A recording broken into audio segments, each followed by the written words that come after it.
reality glitches, childhood memories, general creepy stories. I'll start. I am honest when I say this is a true story. At least, it's a clear memory for me.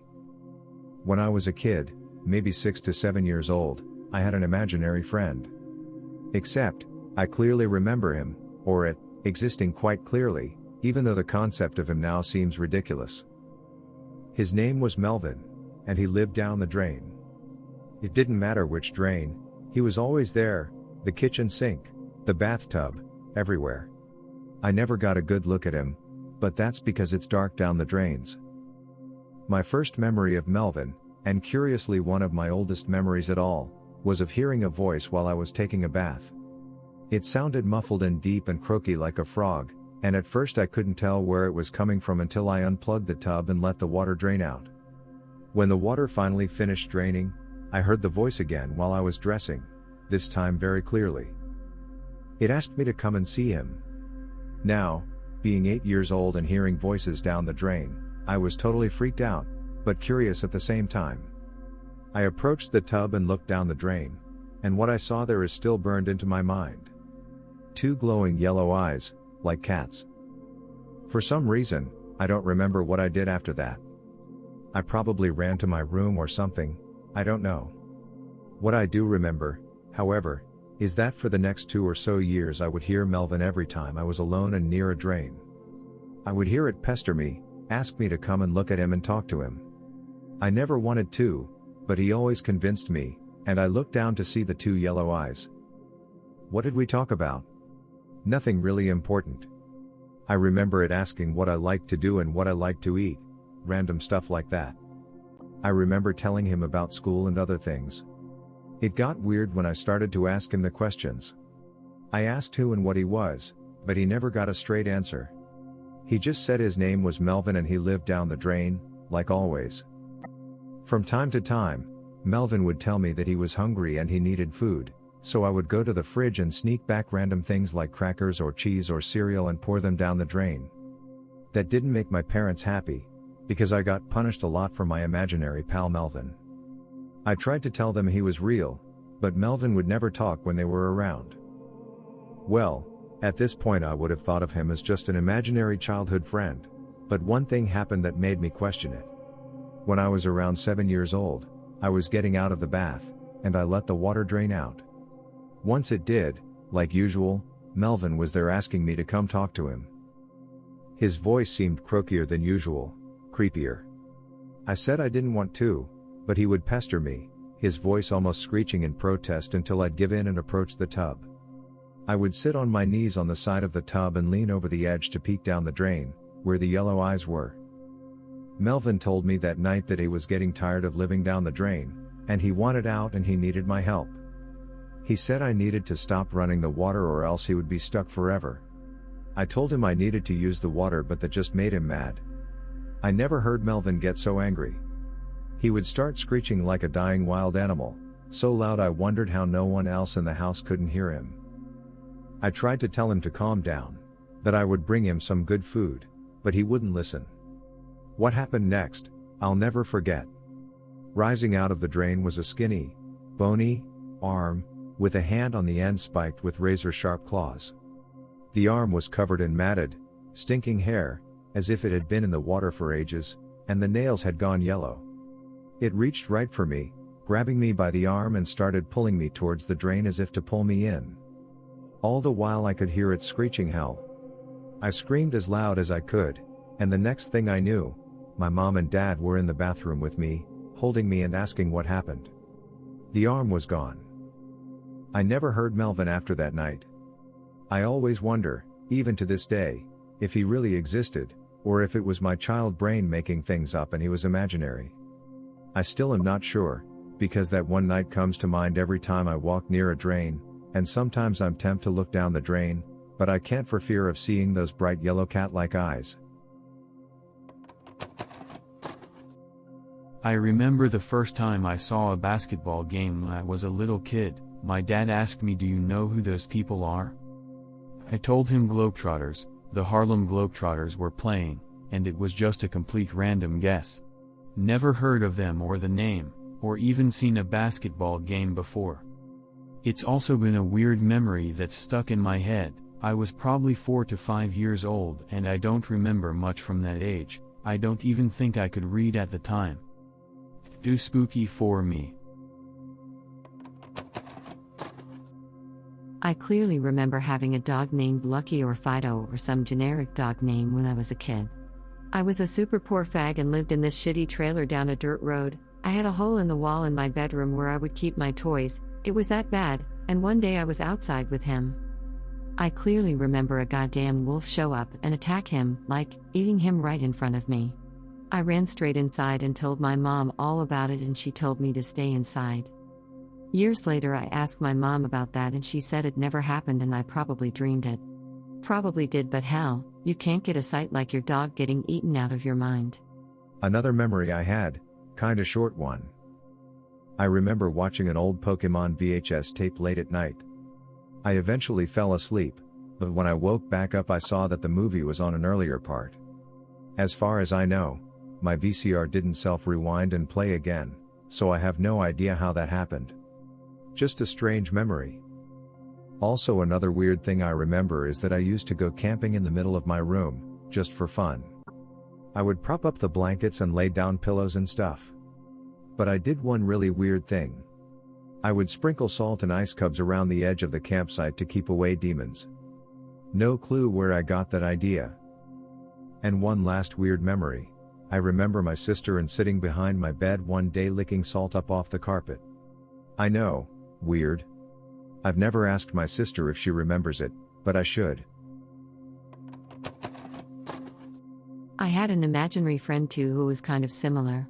He was a tiny person, like the size of a grape or something, and he lived in the house. I remember he would always try to dodge things that my parents put on the counter or on a table so that he wouldn't get squished.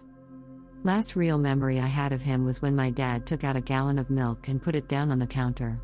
I yelled out, "You squished him." And that's the last I heard of the little guy. I used to be a cart pusher at Walmart, and I am convinced I saw a dead body one night. I had to work the evening shift, 3 p.m. to 11 p.m., and after 7 p.m. the other guy got off work, so I had the rest of the night alone. It was a pretty easy night, not many carts. I spent most of my time just walking around the parking lot listening to music and wasting time. It was getting close to 11, so I went around for the final pickup, gathering any loose carts from the very back of the parking lot. There weren't many, only like 5 or 6. One of them, however, was filled with a big black plastic bag and it smelled awful. I didn't know what it was, but I knew I had to push the cart around the building to the big dumpsters and throw it away, because the manager always does a sweep before I leave, and if I don't have the carts and I'll get in trouble. So I pushed it around the side of the building, practically holding my breath cause of the smell, till I got to the dumpster. I picked up the bag, but it was heavier than I expected. I didn't care, just wanted to get rid of the thing, so I hurled it over. Just as I did, I was effing positive I saw an arm just inside the top of the bag. I was paralyzed at first and thought about looking back in it, but I said freak that, and I went back to the front of the store to put the cart up. A few minutes later, just before I was ready to go home, a guy showed up, speaking with an Indian accent, asking if a cart with a big bag was here somewhere. I told him, while my heart was beating fast, that I threw it away because I thought it was trash. He asked where, and I told him around the corner. I saw him quickly walk that way and around the corner. I clocked out and went home, trying not to think about what I saw.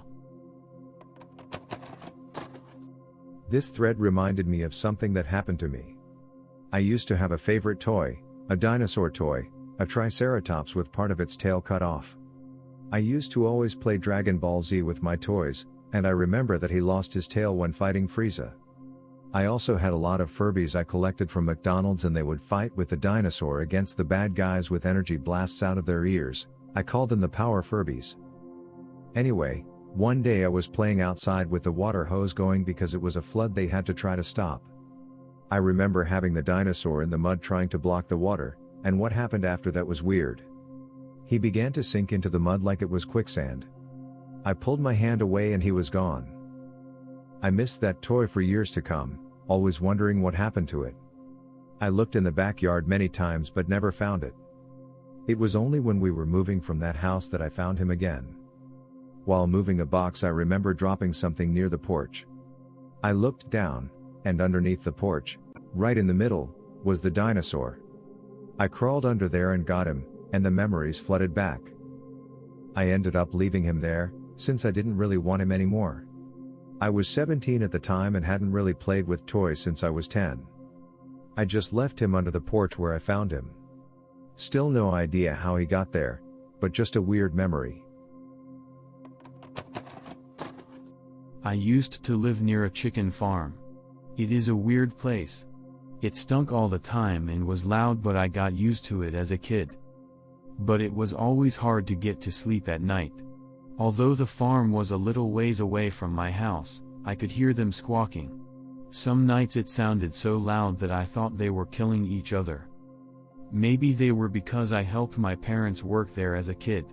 I would walk down the lanes where the chickens were kept to push eggs inside the conveyor belt, and I would usually find a few dead chickens that we would have to take to the end to be disposed of. I've changed and moved so much since then, it still creeps me out to remember how easily I picked up dead animals by their legs and hurled them through the air. Sometimes I would even break eggs on purpose just to see the chickens run to it and eat it. I was a messed up kid. My wife grew up on a farm in the middle of nowhere. Sometimes she accuses me of imagining television shows of the past, as if I'm just plain nuts and my memory is faulty. She didn't believe me when I told her about Tobor the Eighth Man and the new zoo review. I proved they existed, though.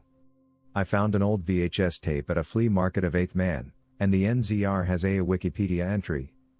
Recently I got a DVD of the old King Kong cartoons from Amazon and she was, to be honest, laughing hysterically at it. So after asking if there are any other obscure cartoons that only I seem to remember, I mentioned Johnny Cypher in Dimension Zero, The Arabian Nights, Rocket Robin Hood, and Sinbad Jr. There was also this show that only came on Sundays in the Philadelphia area that had cartoons of a family of Japanese mice and a Revolutionary War guy named Hector something. I cannot be the only person to remember those cartoons. Even my cousin says he doesn't remember some of them even though we used to watch them together as kids. Am I having some kind of fever dream or did anyone else see these shows? When I was little I would see a cat in storm drains. It had bright yellow eyes and would play down in the storm drain. I would bring it food and string, and once I showed my parents the cat and brought it food, but they said there was no cat in the drain and that it was my imagination. I still sometimes see it. It never talked to me, but could it be like Melvin? Also more Melvin, I find it interesting. When I was around 12 years old, I used to sleep facing the wall. One night, I woke up and for some reason turned around to face the opposite side and I encountered two completely yellow human adults kneeling in the floor with their arms on my bedside, very similar to a praying position. They didn't emit glow at all, but they were completely visible in the dark. One was male, and the other was a female. They lacked features on their body and face. I got completely freaked out and with a strong shiver I passed out, only to wake up scared in the morning and ran to my parents' bedroom and told them what happened. Sounds like possible alien abduction to me. Ever try hypnosis to get back lost memories? I haven't, but I have considered it. Never thought about it as a possible alien abduction, since they didn't felt dangerous. I only got scared for the unusual situation, I guess. I have another short story. I was around 6 to 7 years old playing in the backyard with a ball, making it bounce a little, kicking it, etc. I clearly remember throwing the ball a few meters away. I waited for the ball to stop moving, and when it did, I started to get closer to grab it again, but in front of my eyes the ball became translucent and completely disappeared, only to reappear about 1 meter to the left in a resting position. I went to my dad and told him the events right after that. I remember thinking about it and trying to explain it as God made a mistake and corrected it, as in, the first resting position of the ball was a wrong calculation of reality and then it corrected. Weird. Weird childhood shit. Let me think. I remember my family visiting my dad at work once. There was an old man, who looked like an amalgamation of my grandfather and Woody Allen, at a desk who gave me apples, a bench across from his desk which we sat on, and a completely glass wall that stretched to the incredibly tall ceiling, bad at visual measurements, so not sure how big, but probably 2 or 3 stories high, and on this wall was a glass door which my dad walked through to come greet us. I could see the hallway past this wall, and it seemed to stretch to infinity. The room was completely bare other than this.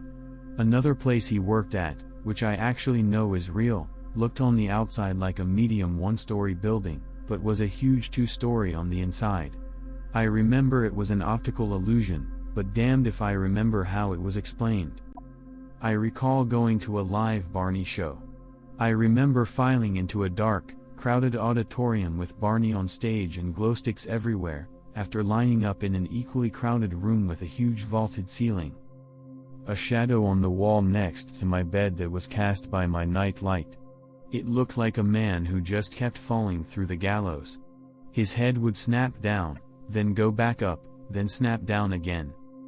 The eyes on the Rugrats and Pokémon posters would move around at night.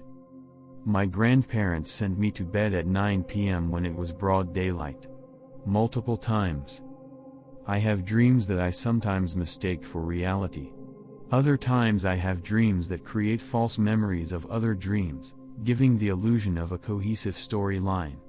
I also dream about the first 2 Thief games a lot, which is just bizarre. The weirdest of them all, though. I had an imaginary friend. I always knew he wasn't real, but he accompanied me through my lonely childhood. And he hasn't gone away. Does that make him a tulpa, or something? I had a couple strange recurring dreams. In one dream everything was completely black, all I could see was this fist coming towards me. When the fist was about to collide with my face I would jolt awake hard. Another was similar. I would be watching myself standing in a black void. Out of nowhere my body would be struck by lightning. Again, as soon as I was struck I would jolt awake hard. Both of these dreams recurred many times. When I was a kid around 5 years of age I lived in an old beat-up house in the boonies with this huge barn in the backyard that was part of the property. This barn was immensely huge, and not a standard barn with just stalls and a room or two. It had a very large foyer-type area with several rooms and a couple of hallways that each lead into their own large compartments. The only rule my parents had set is that none of us children were permitted to go into the room at the very back of the barn. Being 5 years old and terrified of monsters I heeded their warning religiously. Anyways, one morning I was out with my older brother in the barn. We were shooting our BB guns and exploring the barn while generally just being kids. While messing around in some hay, me and my brother both heard to what I can only describe as the most terrifying, blood-curdling scream.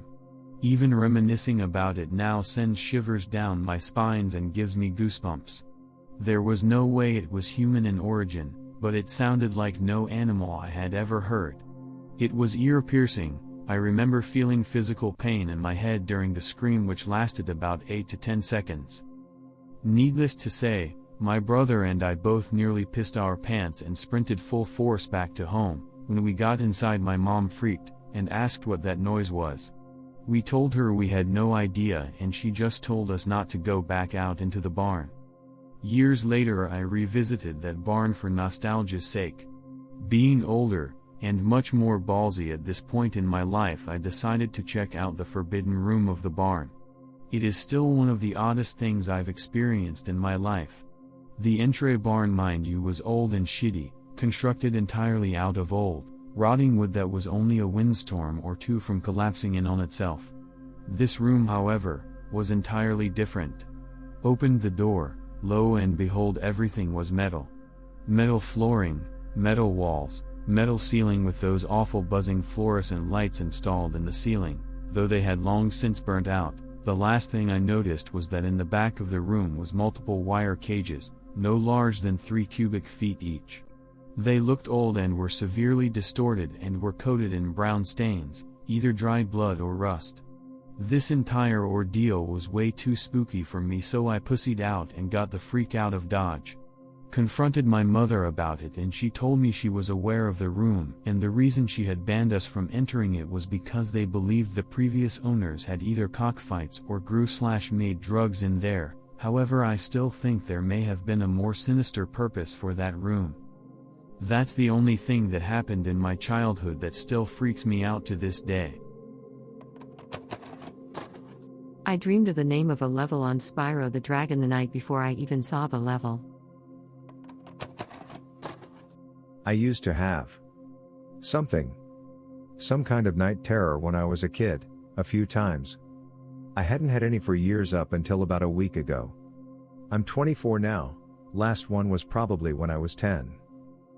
It's hard to describe any visualizations, and I can confirm that I've always been completely awake when they happen. It's just a huge feeling of hopelessly and the true weight of life that hits me at once, and actively affects my consciousness. I will just get shot with a feeling and internal visualization of just being so impossibly small. The thought of death that I and everyone else tends to push out of our mind just comes crashing down upon me, as well as the thought of death for everyone I know and everyone who will exist. How my entire existence will be worth nothing. How the Christian God is, logically, unlikely to be real, leaving a horrid sense of dread for my entire existence. It's not just that I think about those things. I wouldn't be saying this if that's all it was. It's a sensation that I can feel deep within my being, something weird. If I had to describe the visualization it gives me, it feels like you can actively feel the space-time distance between you and anything familiar quickly growing further apart. I've considered panic attack, I dunno. I have a few glitches in childhood. Once, I hopped over a gas pump hose while I was like 6. I saw myself third person jumping it, everything was green and I saw strange text surrounding me. Also, I was still, like someone pressed pause. Second one is in 3rd grade. I had a dream that we were lining up to go back inside from recess. I saw my friend chasing a ball to get it back in the cart that held them all. It was blurry, a little overexposed, and in slow-mo. The next day, exactly what I saw in my dream came true. A few months back I was in a hospital, and when I was there they upped my meds quite a bit, which I use for insomnia but at high doses can induce a hypomanic state, and I wasn't able to see my psychiatrist for a couple weeks after that, and I stayed awake for 6 days straight. Of course I had hallucinations, but the thing is, a couple of them never went away. Even after my meds were put back to normal, which they have been since. My psychiatrist says I am absolutely not suffering from schizophrenia, but doesn't really give me any explanation. Will elaborate if anyone's interested. Not really creepy or anything, just weird I guess.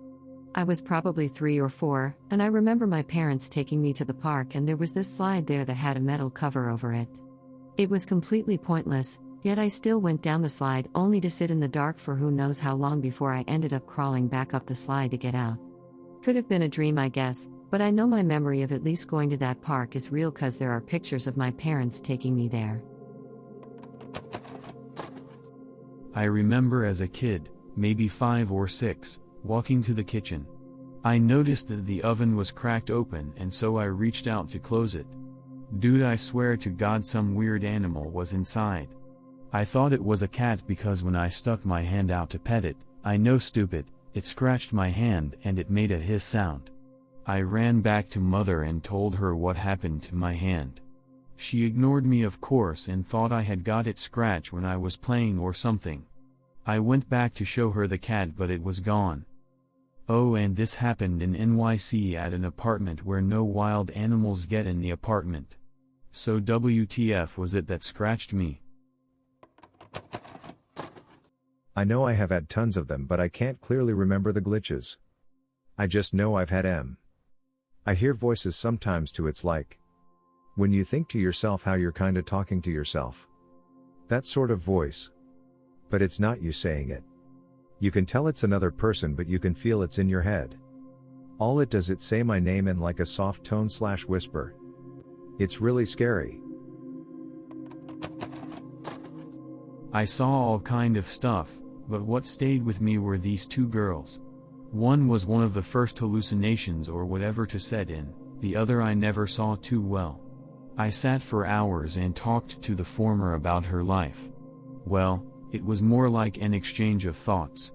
She wasn't a physical thing, we both knew that, but our brains were linked and we exchanged thoughts and memories. She was from Ecuador.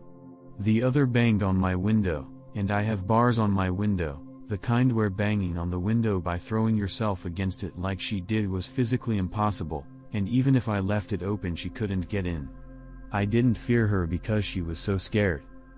Once I got some sleep and got back to normal, it wasn't as intense. But there was no gradual fading away, it just became so that I always sensed them, and I was able to finally let the one girl in, because they are always around, even as I write this, but I am not forced to notice their presence. I can ignore them or I can meditate and have conversations with the one I was able to talk to, the other has problems getting her signal through for some reason. Does anyone know if there's a name for that or if I'm just crazy? She said before her best theory is that they are ghosts of myself in past lives, and she knows for a fact that there are others I am blocking out somehow. Reminded me of something strange that happened when I was younger, like 10 or 11. My brother and I each had a pet hamster. His room was right next to mine. Well, I was sleeping one night and awoke to my bro's hamster sitting on my chest staring at me. I didn't really get scared, was probably just too tired, but I took him back to my brother's room and set him in his cage. I went back to sleep, and woke up a second time, again with this hamster sitting on my chest. I was thoroughly annoyed and confused at this point, so I took the hamster back and found out how he was getting out. He just chewed a hole through his plastic cage. I put him in his cage and pushed the hole against a wall. I went to bed and wasn't disturbed and told the family about it in the morning. Strange, I tell ya, strange. I can tell you guys one, but it wasn't really creepy, just odd. When I was a kid I saw this young girl around my age. She would always follow me. I'd hear her footsteps behind me wherever I'd go and I'd catch glimpses of her out of the corner of my eye. She never really scared me, in fact for whatever reason she was comforting to me. We never actually talked, though I could sense certain small things about her, like she didn't like adults that much, and that she was pretty clingy. Eventually she disappeared, or rather I couldn't notice her anymore. I started to have dreams of her for whatever reason though, which will sometimes continue even now. That's really about it. I ask my parents about her and to an extent they say they remember me talking about her. Messed up memories, let's see. The oldest one I remember is, at my grandpa's place. The house was over 300 years old. There was a huge yard behind the house and beyond that, a pond. The first floor was his art gallery and he lived on the second. There was a balcony that was practically a roof and every morning I'd see the place full of dozens of ravens that were as big as I was, 5 to 6 years old. Anyway, the most messed up thing I ever saw was a giant blue owl. It slowly glided over me and its glowing yellow eyes met mine. By giant I mean the size of a sedan. There are many other weird events but it would take ages. The next one was something I remembered while going through here. I was 6 to 7 years old and I was at video store to rent some Tom and Jerry VHS. The store had an arcade machine and there was a game that had these robot cat/dog like creatures and you had to go through this maze. I remember actually being in the game, playing the role of one of those creatures. But the thing is, also remember an episode in Tom and Jerry that was similar to that, but the events play out in my head as if I was there. I remember hovering bit like other people and there was this odd memory of me climbing up this hole/plane that literally left me in an elevated state, a few inches of the ground. I don't remember anything creepy since I was 9, but for the last 6 months or so I've been hearing children crying or laughing. It happens to me while I am around people or talking to them over the phone and it will only last for a few seconds. The last one was a few weeks ago. I was feeling really low and I was staring at the bathroom mirror, my head filled with thoughts of how messed up over the years of my life and why I needed fixed shit badly. While I was moving away from the mirror I noticed my face blur. I took a second look and the same thing happened. The more I tried to focus, the more blurred it got. It was messed up because the reflection of the rest of my body was just fine. I remember a lot of strange, alien-related things from when I was 4. At the time, I had never even heard of aliens, never seen a movie, and even though I read quite a lot, had never read about them. I think the first occurrence was a nightmare I had for much of my childhood. The same dream, over and over. I think I remembered the number of times I had had it in Roman numerals, though I didn't know them. I can't remember it super well anymore, but it was very vivid, and I remember it ended with me running down a forest path and reaching one of those open park shelters, and an alien dropped down upside down, holding onto the rafters with its legs, and I shot it with some sort of energy pistol, but another did the same and shot me before I could hit it. In the dreams, I distinctly remember being 20. The second alien-related memory was also when I was about 4, still had never heard or seen anything about aliens, and I remember being in my best friend's, and next-door neighbor's, backyard, and looking up, and the entire sky was a huge mechanical thing, as if a huge spacecraft had flown over us and taken up the sky. I remember waking up the next morning. I also had a good few experiences with ghosts and the like all throughout my childhood, and still do, but I feel like this post is getting long, so I'll save it. I was in 4th grade when this occurred. My bed in front of a window, faced in a position where my head was right under the window, my line of vision was facing away from said window. One night I see a flash of light coming from somewhere outside the window. The flashing continues, so I get suspicious and look outside. Flashing stops, I wait a bit for the flash to come again, but it never does. As soon as I look away from the window and lay back down, the flashing continues. I look up again and the flashing stops. This continues for months, not every night but the majority of them. Every single time I look out the window, the flashing stops. I even try going to a different window in the house facing the same direction, but never see where the flashing comes from.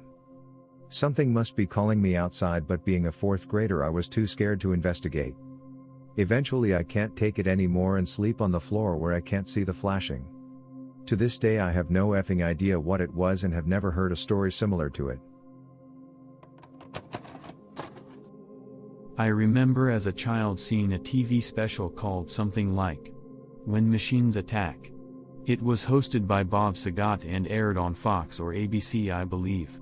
It was this whole paranoia conspiracy type show about how machines are intelligent and would rise against us one day.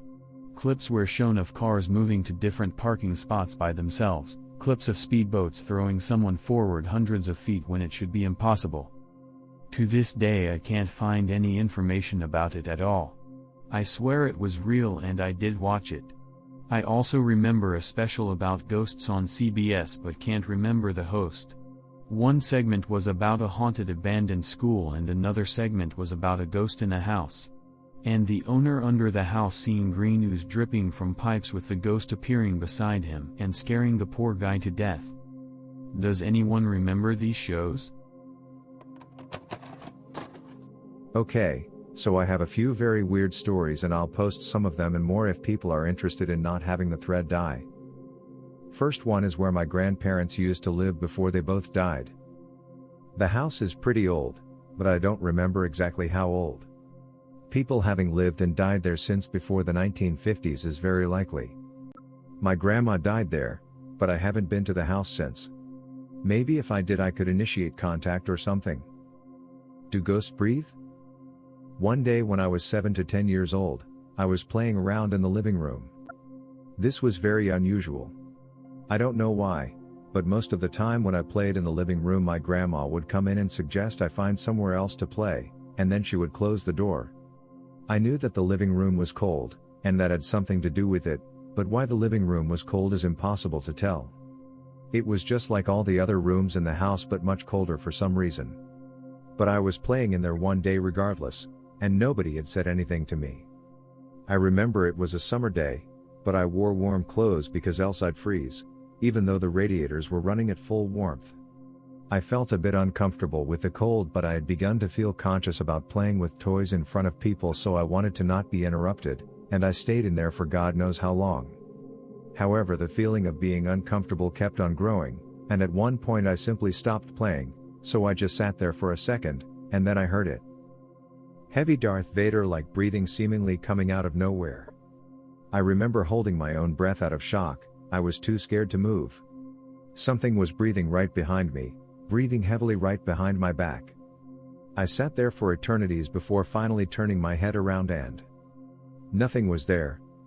Nothing but the sound of heavy breathing. I went out and told my grandma, but she said I must have heard my own breathing. Of course I knew I had held my own breath and still heard the creepy heavy breathing. I went back to the living room to continue playing, since my dad always told me that if he wasn't scared, I shouldn't be scared either, and I lived by that rule most of my childhood. Every time something scared me, like if the darkness scared me, I would just think not to be scared as long as my dad wasn't, and that would comfort me. I went back in there to find the breathing had stopped. I was relieved and thought I had been hearing things that weren't there, so I continued playing with my toys, but after a while, the breathing began again. This time, despite my fear, I went straight out and told my grandma to come and hear it. Of course, when she came in, the breathing had stopped. She looked at me and said I must have heard my own breathing, then she went out and right then the breathing started again. I told it to stop. It didn't do it right away, but then after some time though, it disappeared completely. However, I was still scared it might come back, so I went out of there and never returned alone. Bluehead scares my cousin.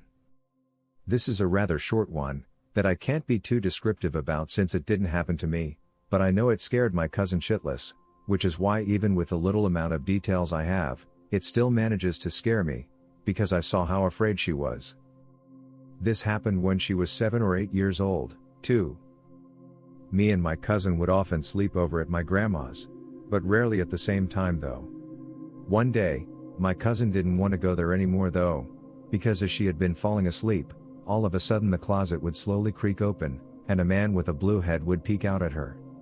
Then he would stare at her until she passed out early in the morning. This is how my cousin spent many sleepless nights at my grandma's when she was around 7 to 8. We also have some scary things happening internally in my family though. I foresee my grandpa's dead. This was in 2004 or 2005 when my grandpa died. We were returning from a vacation in Tunisia, but when we were to return from there, the flight suddenly got delayed by 12 hours without any explanation at all. As we were waiting in the airport to be escorted to a hotel where we could stay until the airplane was ready, my aunt's phone rang. At that exact moment I knew somehow that my grandpa had died. As she spoke on the phone she started crying. I remember, even though feeling my grandpa's death, that I thought to myself, their house probably burnt down or something. But I couldn't ignore the feeling that he had died. So, without having gotten any information about the conversation, I went out and found my dad who had gone in the airport, and told him with confidence that his dad had died. Just as if I knew it somehow. When I returned with my dad, I sent my cousin, who was also there, a comforting smile. She didn't know I knew since I was away when my aunt told everyone what had happened during the call, so she looked at me like I was an asshole for smiling and said, "You do know that our grandpa's just dead, right?" And I just nodded slowly and hugged her. She must have been hella confused. My dad didn't know I hadn't actually heard from a valid source that he was dead until then, and everybody was just really sad and confused, being stuck in an African airport while their family members passed away, so nobody ever questioned how I knew. However, I have a feeling that my grandpa gave me that feeling right after his death because he thought I would be a great carrier of the sad news that he had passed away. He wanted me to tell my dad. I have no idea why I feel this, but the thought is comforting, I guess because it makes me feel like I had a purpose or something. Another short but interesting story. My grandpa died like a week or two before his 71st birthday, and then exactly half a year later, we went to where he was buried. We were talking about how if he was still alive, we would have a birthday to celebrate half a year from now. My grandma turned to us with a creepy expression of great sadness and said, "Yes, you too would. But not me. I'm not going to live that long." "Come on," said my dad, "you don't know about that." "Yes I do. I'm not even going to be seeing next week. She told us. We decided we wouldn't talk to her about that, but it didn't feel like she was just saying shit like because she had gotten old or something. She was only 64 after all. And exactly 4 days later, she died in her home and nobody knew why. I'm guessing it was just the deep grief that my grandpa had passed away. The week after that though, we were supposed to eat at her place. When she was found dead, her hand was in a position like she was trying to count how many people we would be at the dinner. Was she still thinking of us in her last moments, even though she knew she wouldn't live that long? 10 years old. Coming back home in a hurry, I was damn late. Suddenly fall in front of the door. Elbow effing cut out, I could see the bone. Hurted like hell. Mommy comes outside to help me, we go inside and disinfects my wound with this iodine red shit. Hurted with the force of 10 suns. Some years ago, I asked to my mom about that day, and something like that never happened. But damn, I remember that pain, even that med smell, and I'm still scared of iodine tincture. Also, when I was a child, some nights I used to see a white globe inside my room. It was the head of a bald and old man, that freaked me out every time. I never talked to him anyway. Since I'm 16, I always hear something strange on the corner of my bed. It's something like tum-tum-tum-tum-tum-tum, it stops for half a minute and then it starts again. There are no pipes inside that wall, and no one lives on the other side of the wall. Still don't know what the F it is, and sometimes, it scares me the hell out. B6. Talking to friend through their bedroom window. Said friend is grounded. A pane of glass is leaning against the side of the house in front of me, apparently stuck my knee in it, didn't even notice, no pain whatsoever. Friend is like, yo. Be careful of the glass. Pull away. Huge gash in my knee, about an inch deep. What? No blood. The pane of glass isn't even broken. The hell? Sneak inside to slap a band-aid on that shit. 5 minutes later a waterfall of blood gushes down my leg. More freaked out by the time delay and the glass having been perfectly intact. Called my dad into the room. Made me sit with a rag pressed to my knee until my mom came home an hour later because he didn't want to take me to the hospital. Mom was pissed. Checked out the glass the next day with my friend and it was cracked, but we both clearly remember how it was perfectly intact. The hell was going on with the blood delay on my wound though? Speaking of, my mom was 16 when the book came out. To this day, whenever she sees a ball from one of the neighbor kids get stuck in the drainage ditch while there's water runoff, she gets the shivers. Makes me chuckle. But then I totally understand. I even scared her once because, as a young child, I think around 4 or 5, I told her about this dream I had where I was in a yellow raincoat by a storm drain while it was raining and some guy in the sewer was talking to me. Hadn't been exposed to it at all then. She was weirded out. Another experience that scared her was when we lived in this shitty trailer park when I was 6 and in one corner of our yard, there was a huge hole that led to a drainage pipe just large enough for kids to crawl into. These older kids were trying to get me and my friends to go inside it because it led to Willy Wonka's chocolate factory. She beat the hell put of those older boys with a broom for trying to trick us. Their parents weren't even mad, said they deserved it. Effing kids are evil bastards, man. I have a story about my ex that he and his mother told me. We'll call him Andrew. When Andrew was in his teens, 13 to 15, his mother's brother came to live with them. His uncle was sickly with full-blown AIDS and needed someone to take care of him. He was in mid-40s, I'd say. Anyway, his uncle died shortly after in that house and apparently Andrew dreamed of it the night he passed. They said in his dream he looks over to his alarm clock and it was a little past 3 a.m. He gets out of bed and walks out of his room, downstairs and into his uncle's room. When he opened the door he said his uncle was laying on his bed with his eyes closed and there were black shadows, like a moving black mass circling fast around the room towards the ceiling. Just circling his uncle and the room over and over again, and he had the feeling of hate, like evil, and that he was not supposed to be there. He said the next morning he remembered waking up and it was late, his mom hadn't gotten him up for school. And as you can guess, he walked downstairs and his mother was crying and told him that he had died last night. They were taking the body out of the house at that time. Now apparently his uncle was never really around the family up until the point he moved in, and Andrew never really got to know him. His mother did say to me that he was not a good man. She wouldn't expand on that any further, but later Andrew said he remembers him being very verbally abused to her. At one point his uncle was bedridden, close to dying, and when she would come into his room to feed him or give him his meds, he would curse her out and scream and shit. Just generally an unhappy, mean person, I guess. And who knows what else he was doing in the 10 to 20 years that Andrew's mom lost contact with him. But they both believe that Andrew saw the uncle's death and demons/spirits waiting to take his soul to hell. Be me. Be late at night. There is a murderer in my house. He's chasing me with a knife. Oh shit, oh shit, oh shit. .jpg. I need to call 911 now. Pull phone out of pocket. Shaking violently because I'm scared. I drop the phone. All for F's sake, man. And now I'm a skeleton. When I was a child, I remember that one night I felt like something jumped on my chest and my lungs were out of air. I also heard weird laugh after that. When I woke up I instantly thought it was just a really realistic dream. But the shit hit the fan when I noticed that my room window was open. This happened in winter, so there was no way that somebody would have opened the window after I went sleep. I was legitimately scared. I can tell you guys something that happened very recently. Yesterday morning. Wake up from a dream, a painful dream, in which my mother had died. Write it down in my dream journal.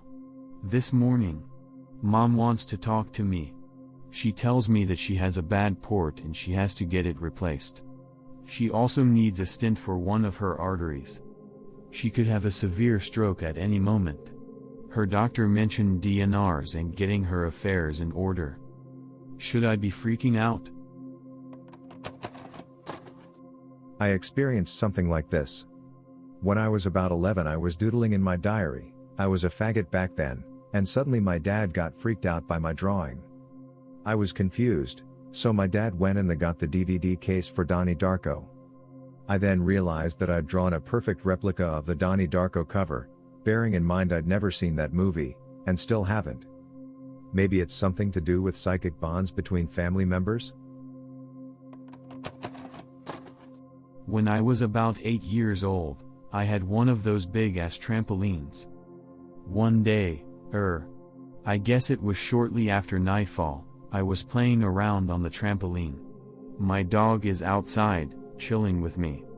Big-ass Rottweiler who loved kids and was pretty protective of me and my sister. Anyway, I stand still for a moment on the trampoline to catch my breath and I feel this weird undulating, bony thing moving under my feet, like some giant skeletal cat is arching its back into the trampoline tarp/fabric. It was very weird, a sort of slithering, bumpy sensation. At the time, I was more curious about it than afraid, so I just followed the movement with my feet until it stopped in the middle of the trampoline. I was looking in the direction where, if anything had come out from under the trampoline, I would have seen it move off into the wooded area separating my yard from this abandoned lot. But I didn't see shit, the movement just stopped. I looked under the trampoline but nothing was there. Trampoline was too high up off the ground for it to be a raccoon. Only a dog or a person could have brushed against the trampoline at the height it was up off the ground, but if it had been either of those things, my Rottweiler would have barked and raised hell, but she didn't. Kind of weird. For the next 2 years I believed there were reptiles, invisible ones, living under my trampoline. Only now that I'm older do I realize this is weird as hell. When I was a little kid about 3 or 4, I would see the shadow ghost on the walls and all that kind of shit. I remember not knowing if I was dreaming or not, but I had this really scary porcelain harlequin doll in my room, and I remember it telling me to get out and leave. I remember looking at it and it turning its head towards me. I was terrified and pulled the covers over my head until the next morning. I threw the doll in my closet the next day. I was always afraid to open my closet. Here are some weird occurrences from my childhood.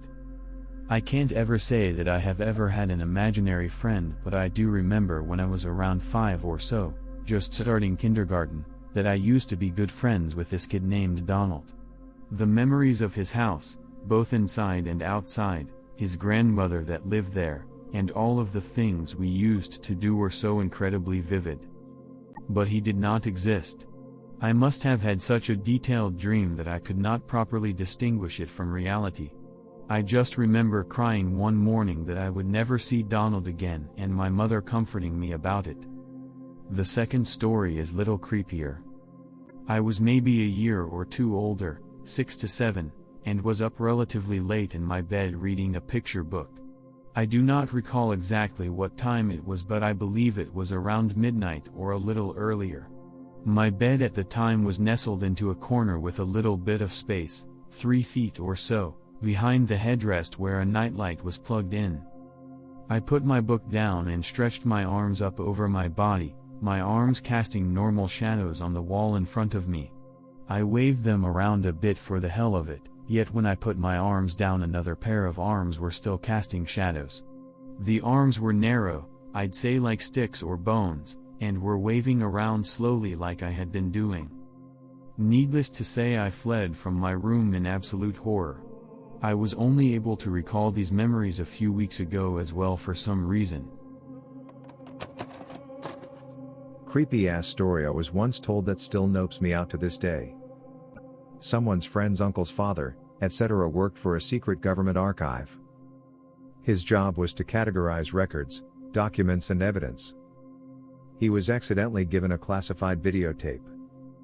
It was not labeled, only dated as 1987, so he watched it to identify it. It showed a monkey strapped to a chair in an animal testing lab with a large device strapped to its head. Looked as if scientists were giving the monkey's brain severe electrical shocks, slowly increasing in voltage and studying his reaction.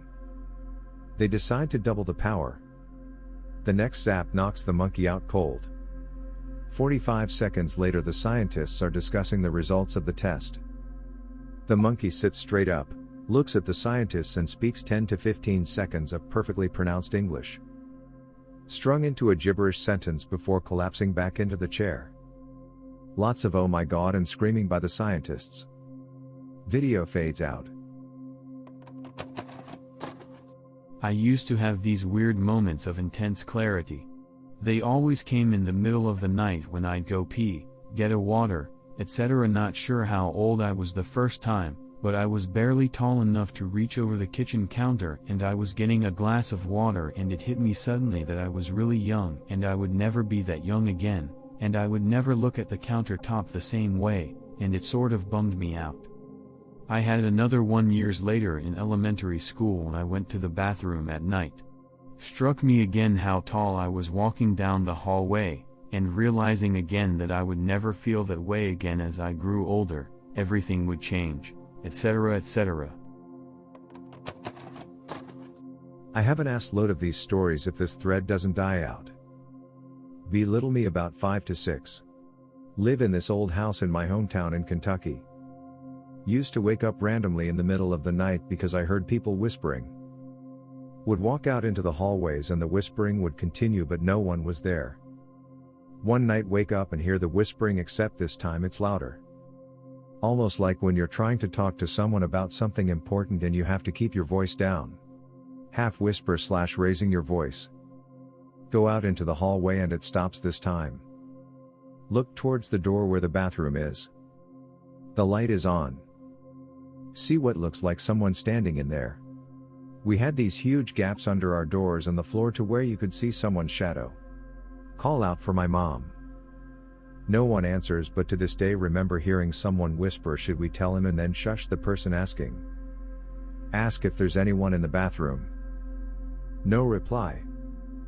Man the hell up and open the door. No one is in there. Hear the front door slam, which scares the shit out of me. Run to my parents' room and sleep there. I have this mark on my right forearm that is a series of dots in a rough rectangle. I asked my mother about it once and she said it was a series of shots I received. When asked about what kind of shots, she gave no answer. When I ask her now, she says she never said that and that she recalls those dots being a birthmark. A friend of mine also has the same markings in the same shape and he doesn't remember where he got them from either. We've been friends since kindergarten, maybe we are connected somehow. I also recall an event where I was sitting on a couch with this old AE speak and spell type toy and making up words. I accidentally made the word ladder, which I found to be a great achievement for my age, but not strange. The strange part was after when I went to sleep and woke up a few years later. I was 8 then. I don't know what happened to the time, but I can still recall stuff from between those two moments. Maybe it was just my child brain being funky. Additionally, my mother is adamant that nothing happened to me, to the point of suspicion. Oh, and around the age of 2 or 3 I am told, again my mother of all people, that I would talk at length about Japan and Japanese culture. I spoke of being a farmer and living my life. I then spoke of going to fight for someone and that I didn't want to. After that I never spoke of it again. I don't recall any of this, but there are several family members who have confirmed that it happened. One last one that I randomly remembered. And this has nothing to do with my mother this time. I was a junior or senior in high school, hanging with my friends when I suddenly had the urge to tell this girl, "Your boyfriend will get into an accident and within 2 weeks so will you." She flipped out on me and was yelling and so on. I kind of shrugged it off, mostly because I couldn't give a proper answer as to why I would say that. A few days later her boyfriend, one of my good friends, gets into an accident, and almost 2 weeks after that, while reading a text about her boyfriend's condition, she became distraught and distracted and got into a rear-end collision with a car in front of her. Recalling stuff from a past life has happened to me also. And not just me, almost every boy in my family. My cousin talked about being a pirate and the Spanish Navy sinking his ship. My brother talked about once being an army man, legitimate quote, "I was doing good too until I went over the hill, and then the captain shouted, 'Gas,' and I forgot my mask so I sat there and choked." When asked about which war, he said the one with the mustache guy. He was 4 and never even heard of Hitler or World War II. Lastly, mine. I apparently once said I was a Native American and would often talk about how I used to hunt and have to run from the settlers. Not cowboys but settlers. Of course I don't remember this. Thread hasn't died, so I guess I'll post another one of my stories. Be 12-year-old me. Be in Boy Scouts. Go to this campsite out in the middle of nowhere. Me and a few friends decide to sneak out of our tents at night to go for a walk. We used to do the whole stand by me thing, smoke cigarettes, read Playboys. We always walk a little ways out and make a fire and just hang. One night one of my friends gets the idea to go a deeper into the woods. Okay, whatever. Walk for what feels like forever. Suddenly the woods end and there's this old wooden plantation looking house. Weirdest part is it had a perfect circle around it where the woods ended, like it was just out there in the middle of nowhere. No driveway leading out or anything. We all decide to go in. Creepy as hell. Cobwebs everywhere, a few pieces of furniture and a piano. None of us are man enough to really explore the whole house. Friend dares me to play the piano since I know how. Go up and start playing just random tunes. We get a little more relaxed and start to hang out in, I guess, what is the living room. Suddenly my friend has this confused look on his face and tells everyone to shut up. We all hear this faint sound of a woman singing upstairs. She stops after a while. Decide to go upstairs and see what it could have been. Second friend, there were 4 of us all together, goes outside, says he'll wait for us there. No one upstairs but empty bedrooms and one room which looked like it used to be a nursery. Hear a loud sound of someone smashing the piano keys. We all jump and run downstairs. No one was there, and my other friend couldn't have so much as walked around in the house without the whole place creaking. Stand in the living room and the three of us look at each other in bewilderment. Go outside and friend is sitting underneath a tree just waiting and asks us why we banged on the piano. We leave and never come back and vow to never let any of the other scouts know. I remember when I was somewhere around 4 or 5, and I was sitting in my living room alone watching the news. It was the same news channel with the same reporters that my parents always watched, and I recognized the reporters and whatnot. The weird thing was the story. It was about those white faceless mannequins at department stores, Fred Meyer specifically. They were killing people, so the police had to kill them all. I remember the cops were on TV literally shooting at mannequins inside a store. It had to be a ridiculous dream, but it's one of the most vivid non-memories from my childhood. I have a similar memory of the same type of thing, except this news story was about people who had completely black eyes. Like the entire eyeball was black, and the reason they were on the news was because they had no souls. Really creeped me out. When I was around 10 or 11, I had this friend, and every weekend either I would stay around his house or he would stay around mine, but usually it was me at his house. One weekend, his cousin was staying over too. She was really pretty and we hit it off right away, which was unusual because I wasn't still I'm terrible with meeting new people, let alone girls. My friend was grouchy about me and her taking a liking to each other. Not in a protective way, but entirely because I was his best bro and was more interested in her than him, at least for that weekend. I had never been able to talk and play with a girl before and I was captivated. We couldn't stop laughing and messing around with each other. To this day it's a feeling I've never felt again, such a great happiness, that we could just laugh and smile at each other for no reason. I'm sure it was what love feels like. That night, he didn't take kindly to the sleeping arrangements. Normally we would both sleep on the bottom bunk, no homo, we were both just 10. Apparently whenever she usually stayed over, she would take the top bunk and he would have bottom.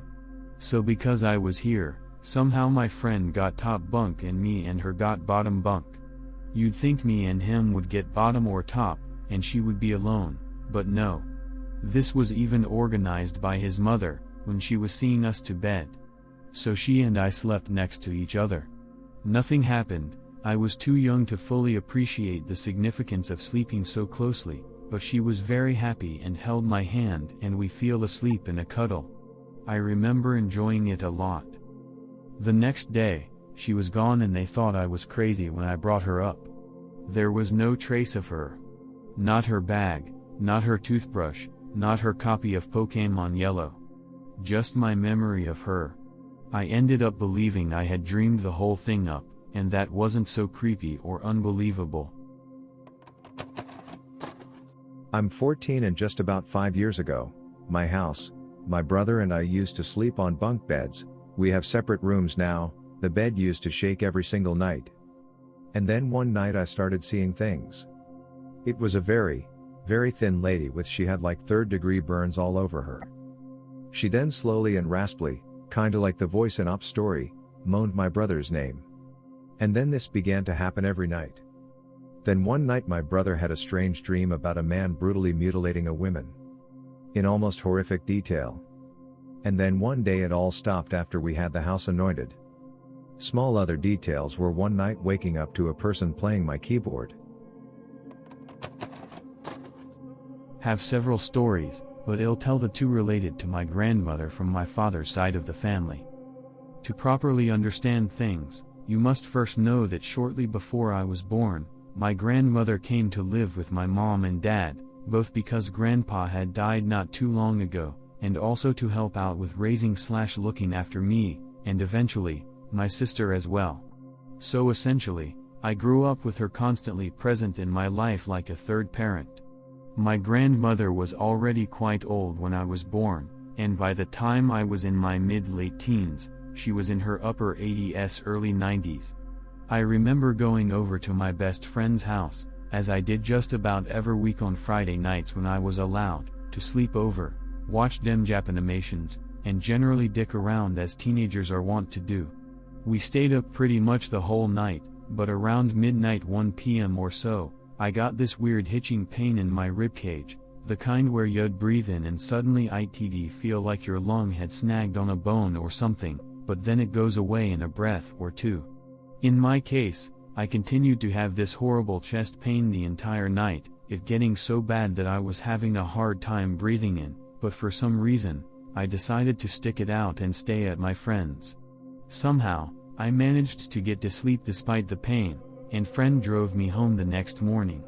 When I got home, I discovered that my grandmother had had a heart attack in the night, around the same time my chest pain had started, and had been taken away by ambulance. My friend and I proceeded to flip out, and tried to explain to my parents, who just waved it off as coincidence. This was the beginning of several odd experiences involving that grandmother. Apologies fellow Annans, there are more than 2 stories that involve her, but only these first 2 happened while she was still alive. Sorry about the lack of clarity. Anyway, the second incident happened while I was away at college. I was in my second year, kind of not doing so great at my major because it was becoming clear to me that it wasn't something I wanted to do for a living, and was generally depressed.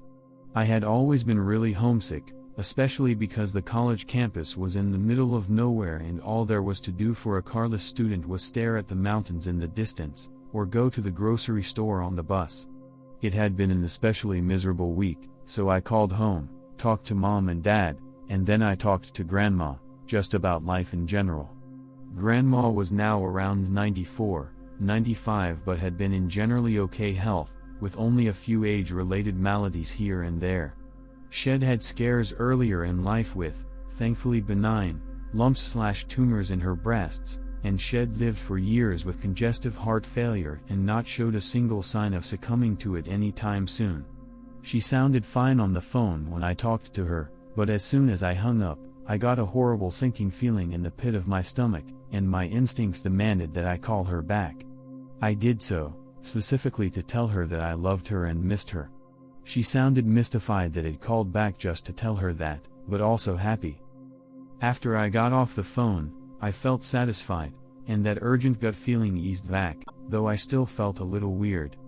Time passed. Lots of shit happened, fell in with some not so great people, blah blah, story for another thread. Grandmother had deteriorated over the last few months, and my parents had become unable to provide her the full amount of care she now needed. She was weak, had trouble eating and such. Her body was shutting down. She was now in a 24 hours care home where nurses could look after and monitor her.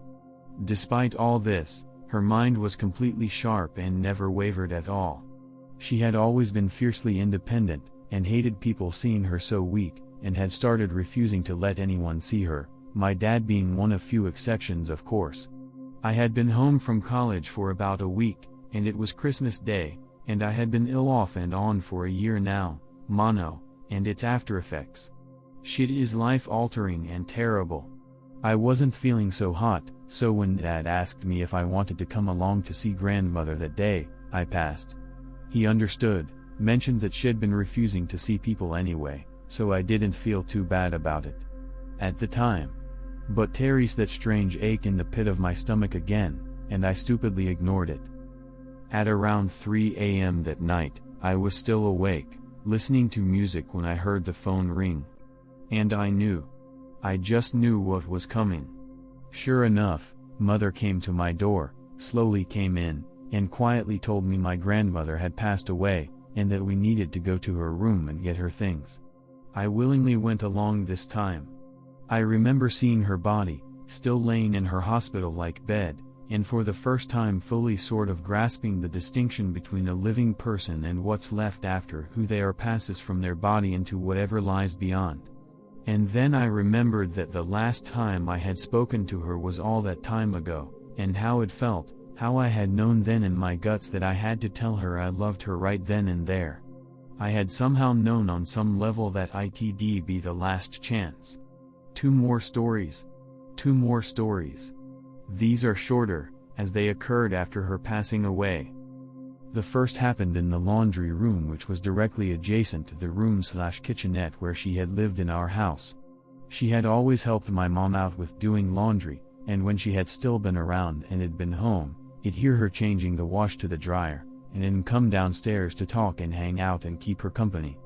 This was about 3 months or so after she had passed.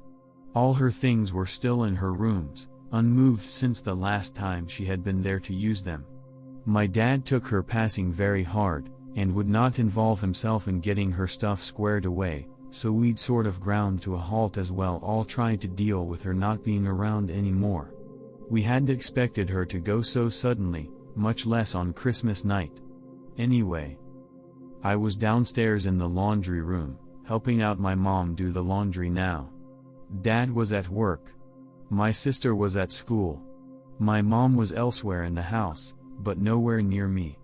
It always felt like I needed to brace myself when I walked down there alone, into the almost stifling silence of the basement.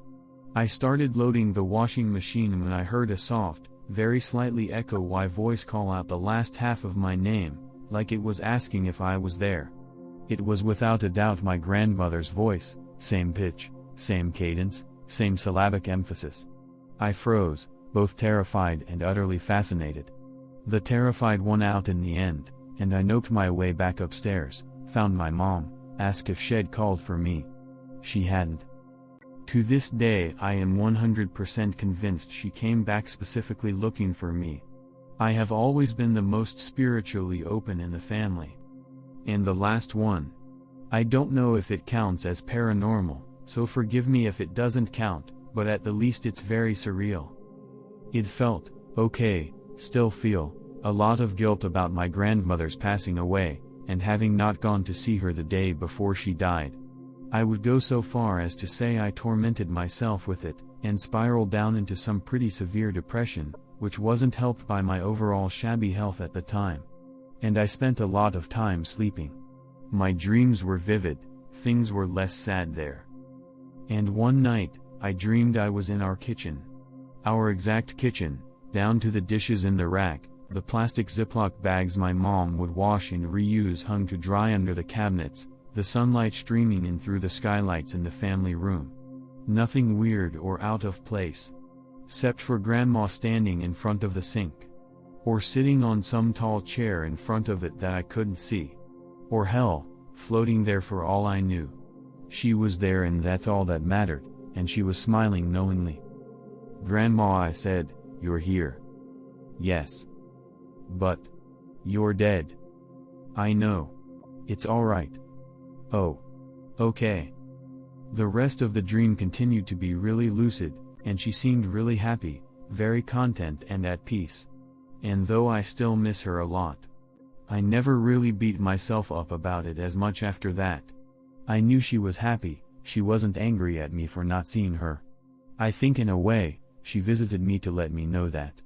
To remember her not as the leftover husk I'd seen in the hospital bed, but as she was when I'd last seen her actually alive, vibrant and independent and stubborn and wonderful. It also sparked me onwards into exploring my spiritual side, into learning more about it, feeling out what rang true to me. She's kept looking after me, even though physically she's been gone for years now. We eventually got her things mostly cleared out, and I actually moved into her rooms. And I can still feel her down here sometimes, just a little. When I was young, every night I'd wake up from horrifying night terrors that always seemed so lucid and real. I'd always end up face up on my bed with all the sheets shoved into the end. As in impossibly shoved down by fretting during the night. Still remember stabbing a ghost guy in the chest with a toy scimitar. This isn't really creepy. Just weird. I have this metal case thing, and I had a picture of my friend in it. No one knew where it was, I just had it hidden in my stuff in my nightstand. I went to get the case a couple months later, and the picture wasn't in it. Still haven't found it. Might be moving in a few days. When I start packing things, hopefully I'll find it. Nothing from childhood to speak of. I do have some recent stuff that's happened. I've dreamed of a cold land, /x/ at the edge of limbo. The winds of time and limbo roar, filling my ears. Myriad men and women stand past the edge in the darkness, singing a dirge, we are time's champion, fate's fool. Eternal Pierrot. Our armor is no more. We stand helpless as the scales of balance tilt, bereaved by our losses. Then these men and women face me with pained eyes and worn, tired faces. They call to me, /x/ and tell me that I am now them, a champion. At this point two figures stand above all others, both pure, radiant white amidst the blackness, one who wears the void of limbo, and one whose great hands end in 8 jutting point. Both reach for me, and as their hands near, a cold pain shoots through my chest, radiates along my nerves, filling me with a sense of nausea. Every night the hands get closer, /x/. What does this mean? Op. Besides the hand, I had the exact same thing happen to me from when I was about 6 till I was 8 or so. Originally when I remembered it from time to time I just remembered the eyes and wrote it off as reflecting water, and an overactive imagination, but when I saw this I remember the hours I spent in the shower sitting around the drain, staring into those eyes and talking. If the water was on I'd hold the water back. I remember it not hating the water but disliking it quite a bit. Unfortunately I don't remember the last time I saw it, but, off topic, I had a lot of shit happen to me as a child, which I don't remember. Suppressed memories make up most of my childhood. Happened to me once when I was a child, or at least that's what I remember. I told my sister to come and watch me do it but it didn't work. From what I can remember it never happened again. Had a lot of weird shit happen to me when I was a kid. If anyone's interested I'll try and remember, no promises. Not that creepy at all and could sound fake, but alone at home. Sitting in the toilet with open doors. Look at my room while dumping. Saw a female shadow. After few seconds disappeared. Also in my room my great-grandmother has died.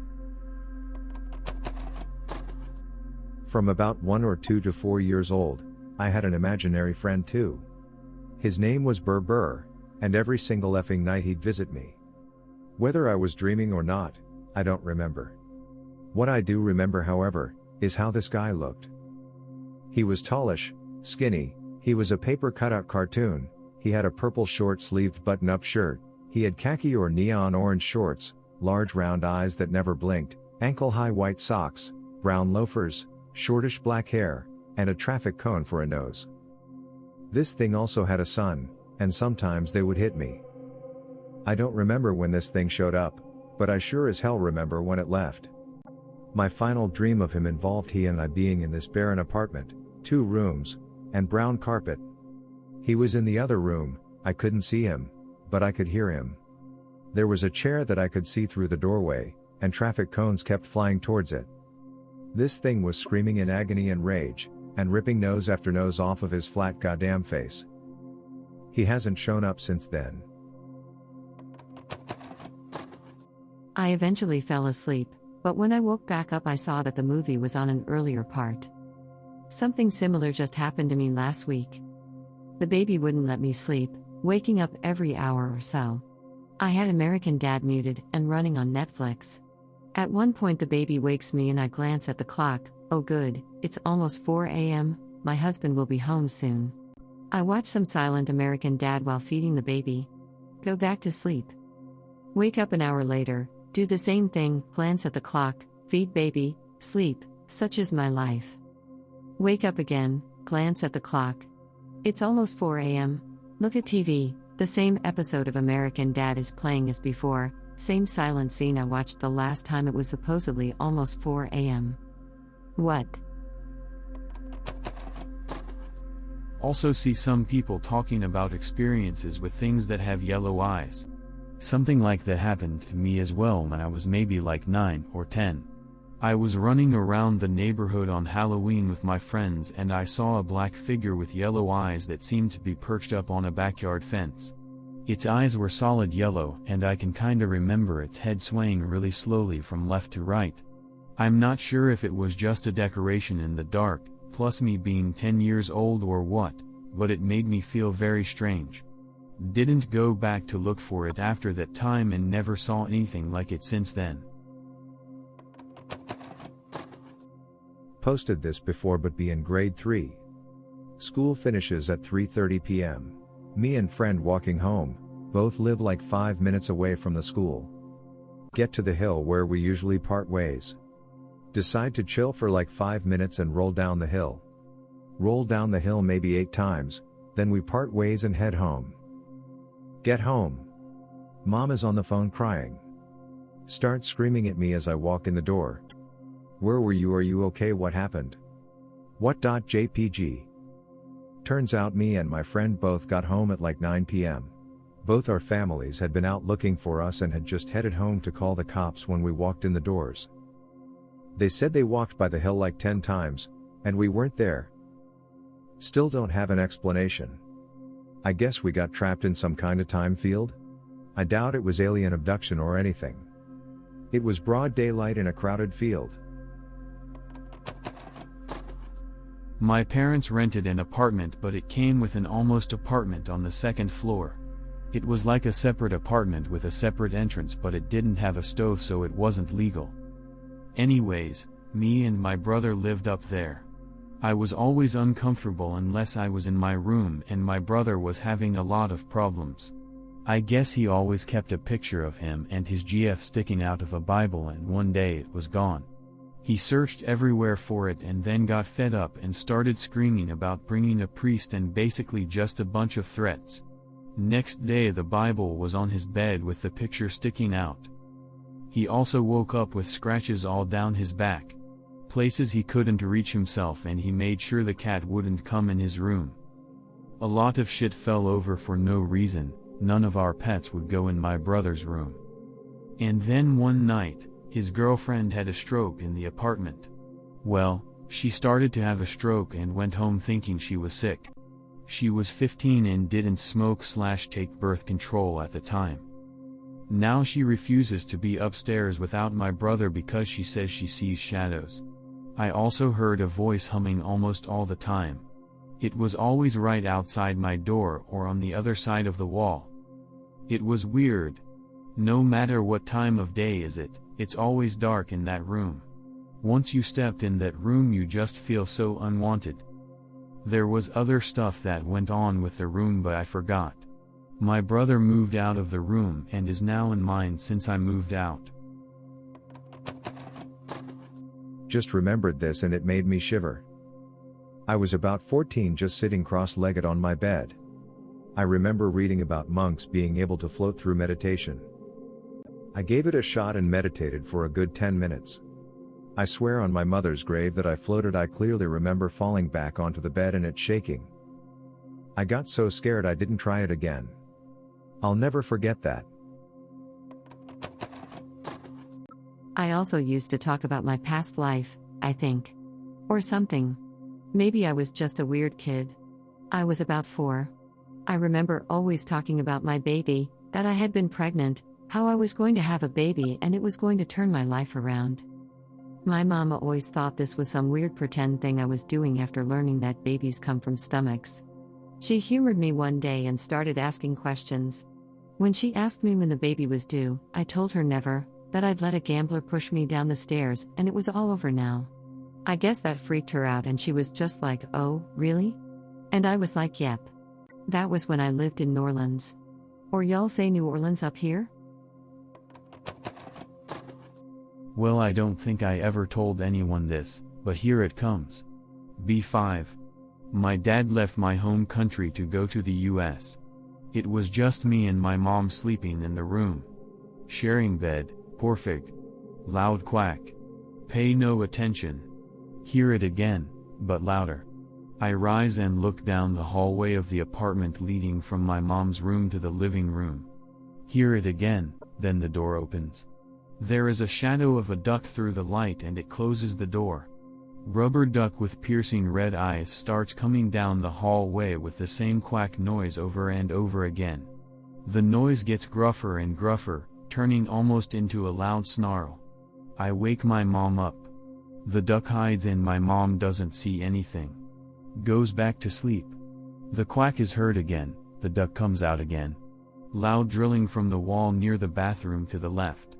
An army man on a tank busts through the wall shaking his fist and yelling out at me. I wake my mom again. The tank and the hole disappear completely and the duck hides under the bed again. Mom finds nothing again and goes back to sleep. Duck comes out again, this time it's the size of a medium-sized dog, red eyes stare into my soul. I shriek in terror, but I've lost my voice. It approaches my side of the bed and I grab the TV controller and turn it to the Colombian Cartoon Network. Pokémon. The duck sees the light and runs away under the bed, slept with the TV on that night.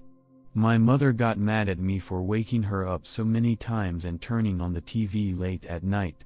Ask her about it later and she doesn't remember a thing. I remember the next day looking under the bed and near the wall to try find it. To this day I still feel uncomfortable near rubber ducks, especially those with red eyes. Gonna cheapen it with green text, but whatever. Be about 8. Sleep over friend's house. Wake up at night. Friend has no alarm clock, no idea what effing time it is and don't want to try navigating his house in the dark. It's kind of cold. I want to say something, but I don't want him to be mad if I wake him. Feel a weight press on legs. He has no pets. What is that? What is that? What is that? Try to rationalize it. Maybe a rat got in, or a pigeon or some shit and it's looking for something warm to press on. Suddenly weight disappears. I still hear pretty much nothing, see absolutely nothing and feel nothing moving. I asked him about it in the morning and he told me he thought his house was haunted and weird shit happened to him all the time. I never slept over there after that, though. This happened 5 summers ago when I was 15. At the time I'd just moved to a new area with my parents and brother in a rural town pretty far from any major city, full of hicks and farmer types. One night I couldn't sleep so I went to the kitchen at about 1 a.m. to get myself a glass of milk. To my surprise my mother was awake and staring out of the window of our lounge, which looked out onto our front garden and the road ahead of that. "He's here again. He's here again," she kept repeating, turning to face me. She looked at me, but in a way it felt like she was looking beyond me. "He's here for you, Martin," she said. "My name is not Martin. He was my parents' firstborn son that came out of the womb with an arm's-length list of medical problems, and he passed away just before he was 1 year old and a few years before I was born." I walked into the room to join my mother and to see what the hell she was referring to, and looking out onto the front garden I saw nothing out of place, aside from a few long shadows from neighboring trees. "There's nobody there," I try to explain to my mother, but she remains insistent that she can see someone in our garden. Eventually I sit her down and bring her a glass of milk and go back to sleep. Over the next few months my mother's mental health declined to the point that her living in our house posed a danger not only to her but to all of the rest of the family. About 6 months after the incident in the night time I was startled to hear a horrific scream mid-afternoon coming from inside our house. My mother had submerged herself in a boiling hot bath not realizing the temperature of the water, which scalded her body up to her neck. After several more incidents which culminated in my mother holding a knife to my younger brother's throat, threatening to sacrifice him for Martin, she was finally institutionalized when I was 16, nearly a year after the first incident. I can assure you this gets worse. My father refused to let either me or my brother visit my mother whilst she was locked away, saying that he didn't want her to influence us in any way with her paranoia bullshit. This did not however mean I wasn't contacted by her whilst she was institutionalized. Several weeks after my mother's departure I awoke suddenly during the night in a horrible cold sweat, feeling like I was going to vomit. I walked through the dimly lit corridors in our house to our bathroom. I switched on the light and was taken aback by our mirror. On it someone had written "He is here." At first, I thought this was written in blood given the deep red colorization of the font, but it turned out on closer inspection to be written in my mother's lipstick. I was barely able to make a sound before turning on my heels and staggering to my father's room. Stumbling over my words, I was barely able to do justice to what I just saw as I dragged my sleepy father to our bathroom. The light remained on in the bathroom and the old-style oak door had creaked half shut. Light escaped underneath the frame of the door save for the clear outline of 2 feet on the other side of the room. I stood behind my father, pressed against the wall as he crept forward towards the bathroom. Suddenly we both felt this awful static feeling which made our hairs raise and an alarm in my father's room beep. The power in our house died and the bathroom light and my father's bedroom light both made a popping sound before going dark. My father was clearly freaked out by all of this and pushed open the bathroom door. The room was empty. My mother killed herself when I was 17. She grew her nails out and used them to pierce an artery in her leg. She bled out and the hospital staff were unable to revive her. My father, who is now an alcoholic, my brother and I all moved across the country when my father received a job offer a short while after this. Be in 5th grade. Star Wars Episode 3 recently came out. Collect these Burger King Star Wars toys. There was around 30 figures, each having one of 6 possible gimmicks. Wonder what the C3PO gimmick is? Have no idea. Have a dream when some kid told me the figures had little viewers in them. Find a C3PO Burger King toy. Has a Viewmaster-esque gimmick. I still remember this really well. This isn't my story, but I will post it here because it's rather interesting. I think there's a part 2, but if there is, I don't have it. I had a friend who I worked with once who went missing. Some seriously weird shit went down beforehand. He was a grad student, an electrical engineer working with radio. A real goddamn genius. One day he came to me all excited, saying he'd found a new way to propagate energy through space, something better than radio. He explained some of it to me, but it went far over my head. He took me to see his lab once, some time later, after he'd been working at his theories for a while. He had all this equipment set up, huge transmitting amplifiers, complicated antennas made of shiny copper. He gave a demonstration, sent some Morse code from one side of the lab to the other. This was all good, nothing much out of the ordinary other than the fact that he was claiming to be able to transmit information without using M waves, which I didn't think was plausible. After that, it was a while before I saw him again. But when I did, he looked like death incarnate. He told me he hadn't been getting much sleep lately, he'd been plagued with nightmares and night terrors. He said even in waking life he felt like he was being watched, like something was keeping an eye on him. I laughed it off, told him to get some sleep, and jokingly said that those rays he was working with were probably frying his nuts. He didn't laugh. The next time I saw him he was like a completely different person. He'd lost his girlfriend, he was pale as hell, told me he hadn't slept in a week. Nobody can go that long without sleep. I thought he was bullshitting. I confronted him, asked him what the hell was going on, what was happening to him. He took me into his apartment, which was a complete wreck, bolted the door, and whispered to me, "When you gaze long into an abyss, the abyss also gazes into you." I didn't think he was making sense, quoting Nietzsche in a way that didn't fit into context. I suggested seriously to him that he needed to seek mental help. But he said to me that he was beyond saving. "They're coming for me. They know where I am, they're coming for me." Who they were, what they wanted, he wouldn't answer. I didn't know what to say to him, so I bid him good night. I contacted University Health Services and told them I was worried about him, asked them to check on him. But by the next day, he was gone. Just gone, without a trace. People had seen him enter his lab in the morning but nobody saw him leave. All his equipment was shut down, and everything cleaned up nice as if he'd left on his own accord. No signs of struggle. People knew about his decline of mental health, some assumed he'd gone off to kill himself, some thought his work had taken it out of him. I just couldn't stop thinking about that comment he'd said to me, that Nietzsche quote out of context about the abyss. Sending those rays off into space, perhaps he'd attracted something's attention. They found the burned remains of his lab notebooks in his fireplace, and the hard drives of the lab computers had been neatly wiped. Whatever he discovered about this new type of radio had died with him.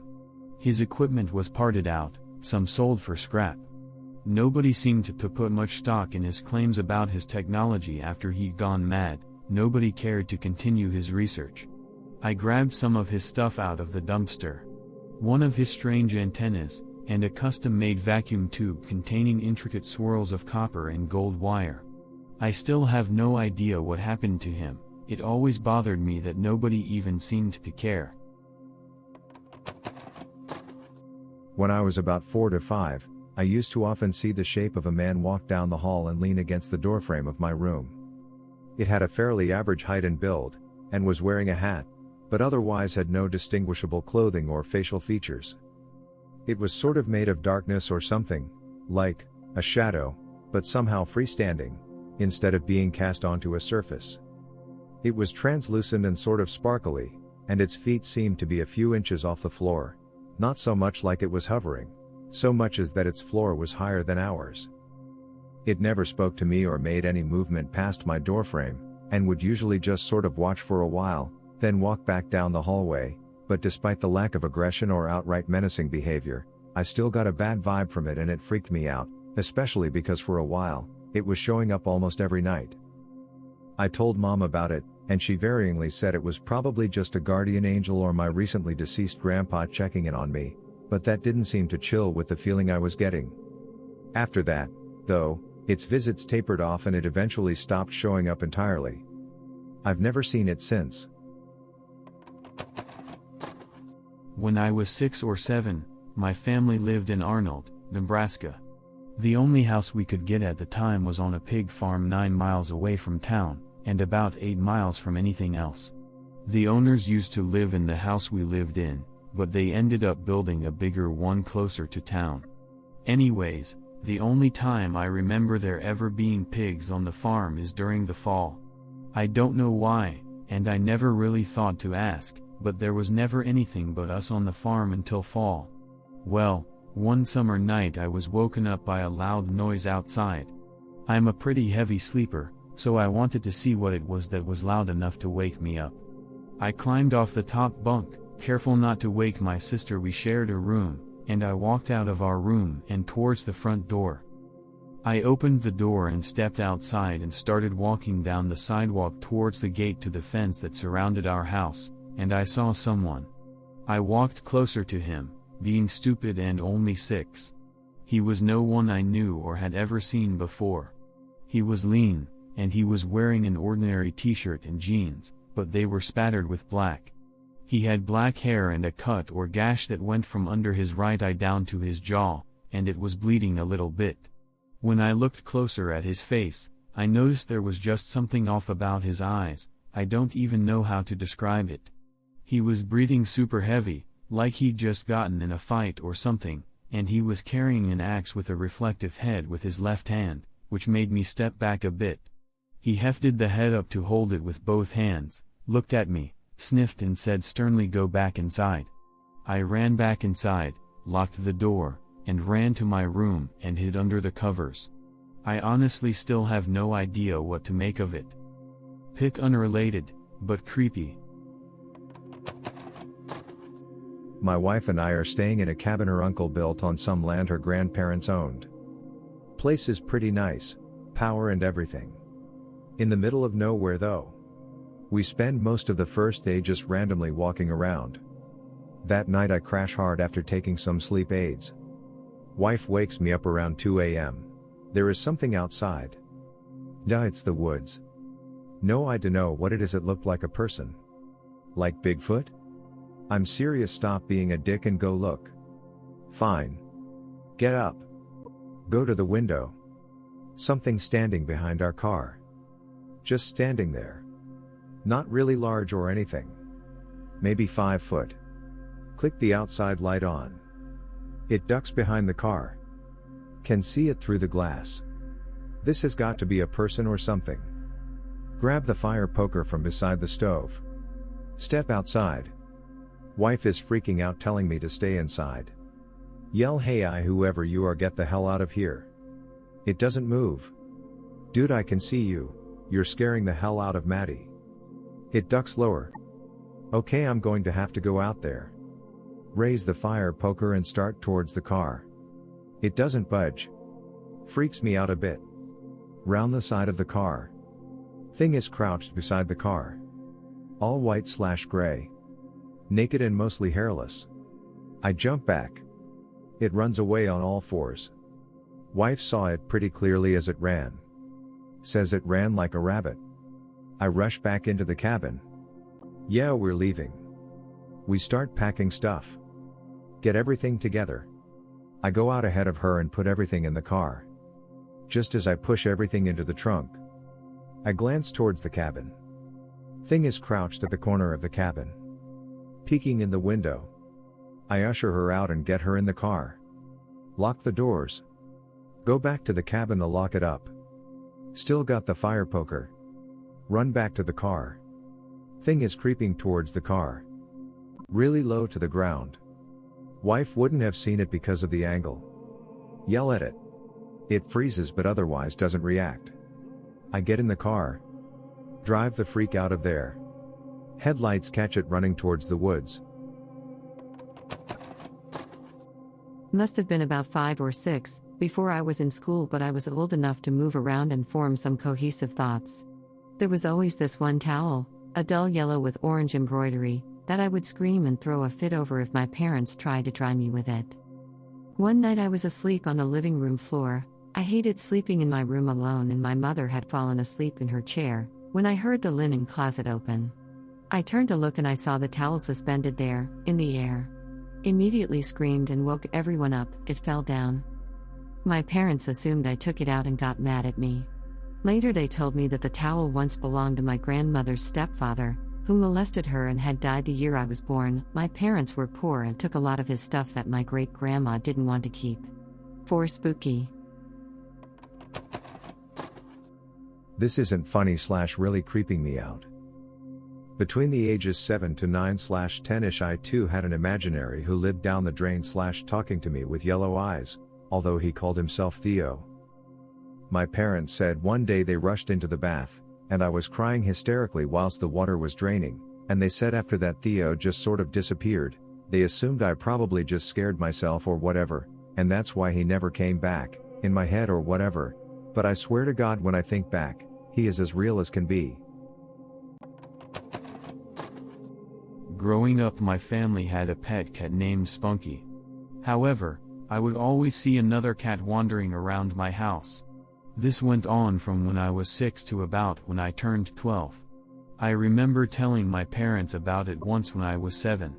They both weren't really concerned and just asked me what I thought it was. I told them it was my familiar, a term I couldn't possibly have thought of when I was 7 years old, and a strange term to use regardless of my age. Reflecting on it later in life, I realized that the cat left right around the same time as I started puberty. I was more sad then than when my real cat passed away a few years later. My family has always told me that when I was young, probably 5 or so, I had an imaginary friend named Penny. I don't remember having this imaginary friend at all, but they say I described her as being an old woman, who would come read me bedtime stories. Apparently I would get really upset when people would tell me she wasn't real, to the point of my parents fearing that I was being haunted. My dad was especially freaked out by it, because his grandmother was supposedly a witch and he was afraid my imaginary friend was her ghost or something. I have no recollection of Penny, but it creeps me out when my family tells me about her. There was a little lake, like 3 to 4 kilometers from our home. I think I was like 7 or something like that, maybe a little younger, maybe a little older.